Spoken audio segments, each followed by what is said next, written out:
Hey folks, Matt from artoftheimage.com. So we just discussed in the past video about the Sony a7r Mark II announcement and the 5 great, points about it, why you might want to consider it as an upgrade or, if you're swapping systems.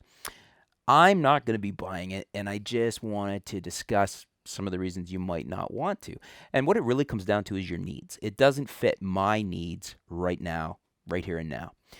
It's more money than I want to spend on a body. Now, granted, if I wanted or needed a body with the things it offers, I think it offers good value. But it doesn't have anything that I really need right now. My needs are being met with my Panasonic G7. I've got 4K built in, very happy with the image quality. The image stabilization in the lenses is fantastic. So there's really no reason for me to look at the a7R Mark II. I don't need a super megapixel full frame camera.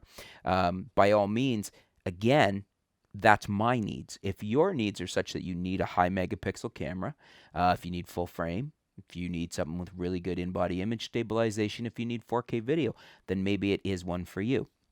The price to me is prohibitive. I can buy an awful lot of really nice Panasonic gear with the cost of one body. I think they're 3,200 MSRP right now for an A7R Mark II. I could get 2 or 3 G7s with a really nice complement of lenses and some other lighting gear for that price of that single body. And I think for a lot of people out there, that's going to be a clincher too. You've really got a need or have a need for that body or have the extra cash on hand. I like to see good value and good return on my investment. And sometimes it's hard to justify that if you're buying the camera merely because it's latest and greatest, biggest megapixels, bragging power. Nothing wrong with that. I used to always buy the latest and greatest all the time because, I like my toys as much as the next person. But for value for money, for me, I can get a lot more out of the Panasonic system, especially now that the G7's out. You can have 1, 2, 3 of those and some great lenses for the cost of a single A7R Mark II. And especially if you're into video, I would say that's the better route to go. Even a couple of G4s and a lens for the same price as the A7R Mark II. The next thing that's a concern for me, and this is a debate that people have. I've said it before, and then people get all upset and say, "Well, there's plenty of lenses."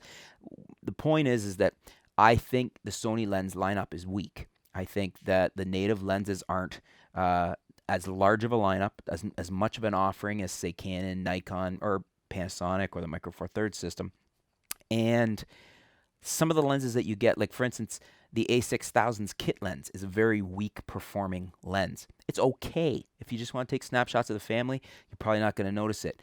If you're at all really looking at the quality of your photos, you're going to see a lot of edge degradation, the sharpness falling off. It's not a great lens. Conversely, you can get a pretty decent performing lens as a kit lens with a Canon, with a Nikon, with the Panasonic. So to get into better lenses with Sony, there's not a lot of great value offerings where, again, there is with Panasonic, Nikon. So these are my second big thing is the lens lineup. For me, it's got holes in it, and I'm not comfortable with the lenses that I want to shoot with for the price I would have to pay to get into the same performance as, for instance, what I have on my Panasonic system.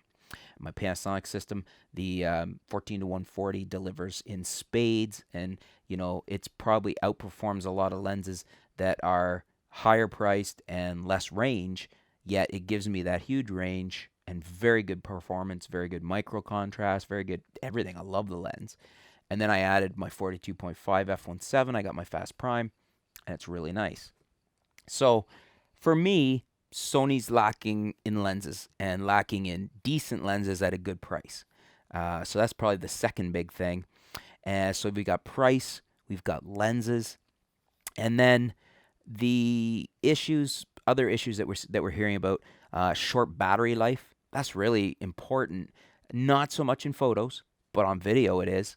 And a lot of people will find it annoying in photos, and especially if you get into adverse situations like extreme cold or extreme heat shooting. The batteries are going to last. They're gonna last less, a lesser amount of time. So you're gonna exacerbate that problem.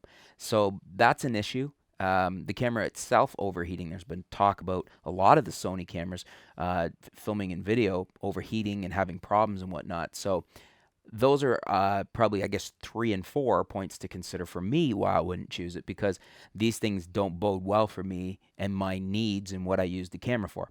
So, there's some things you might want to consider why not to look at these Sony a7R Mark II or even the Sony system in general. Sure, I know this is probably going to stir the pot a bit because, if you're into the Sony system, you're going to love it. Some people love Sony and they actually are paid to promote it. There's a well-known photographer out there who does that. He basically kept asking Sony why he wasn't a Sony sponsored photographer, and then they gave him his sponsorship, and he's nuts about promoting Sony in every video. It's like an infomercial now when you watch his stuff. But leave your comments below. Put them in the comments. We can have a discussion on it. Are these reasons you might not consider a Sony or the a7R Mark II? Or do you think that they're not valid reasons? And tell me why. So anyways, we'll have a little discussion. Keep it civil. And we'll be back soon here at artoftheimage.com. Thanks.